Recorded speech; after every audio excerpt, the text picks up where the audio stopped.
હિન્દુઓ માટે દેવતા સમાન છે બાળાસાહેબ. 26 જાન્યુઆરીએ ભારત રત્ન આપવાની જાહેરાત કરે પીએમ મોદી.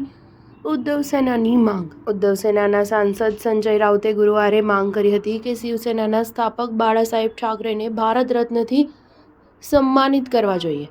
પીએમ નરેન્દ્ર મોદીએ 26મી જાન્યુઆરીએ આની જાહેરાત કરવી જોઈએ. બાળાસાહેબ ઠાકરેની જન્મજયંતિ નિમિત્તે તેમણે કહ્યું કે બાળાસાહેબ ઠાકરે તમામ હિન્દુ અને મરાઠી લોકો માટે ભગવાન સમાન છે. જો આજે અયોધ્યામાં રામ મંદિર બની રહ્યું છે તો તેમાં બાળાસાહેબ ઠાકરેનું મહત્વનું યોગદાન છે.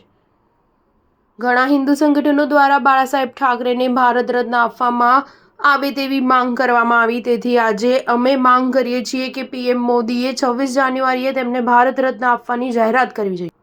આ દરમિયાન ઉદ્ધવ સેનાએ પોતાના મુખપત્ર સામનામાં અમિત શાહ અને એકનાથ શિંદે પર પ્રહારો કર્યા છે. અખબારના પહેલા પાને એકનાથ શિંદેને દેશદ્રોહી ગણાવ્યા છે અને તેની સરખામણી પાણીપતના ત્રીજા યુદ્ધમાં મરાઠાઓની હાર સાથે કરવામાં આવી છે. લેખમાં કહેવામાં આવ્યું છે કે અમિત શાહ જેવા નેતાઓ જ્યારે મહારાષ્ટ્રમાં આવે છે ત્યારે બાળાસાહેબ ઠાકરેનું નામ ખૂબ જ લે છે.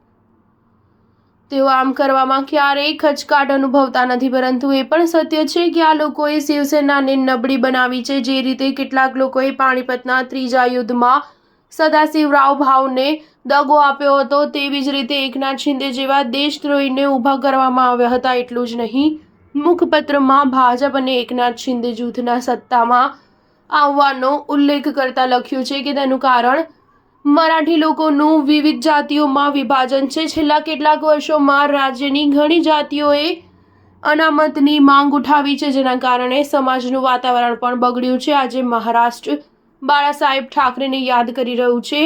મહારાષ્ટ્ર લૂંટારાઓના હાથમાં આવી ગયું છે. મરાઠી લોકોને જાતિ અને પેટા જાતિઓમાં વહેંચવામાં આવી રહ્યા છે. જેઓ એક સમયે મરાઠી હોવાના નામે સંગઠિત હતા, તેઓને આજે ધનગર, ઓબીસી, માળી, વણઝારી, દલિત અને મુસ્લિમ બનાવવામાં આવી રહ્યા છે અને આ લોકોને અંદરો અંદર લડાવવામાં આવી રહ્યા છે. સ્ટાર ન્યૂઝ 7 હંમેશા સચ્ચાઈની સાથે.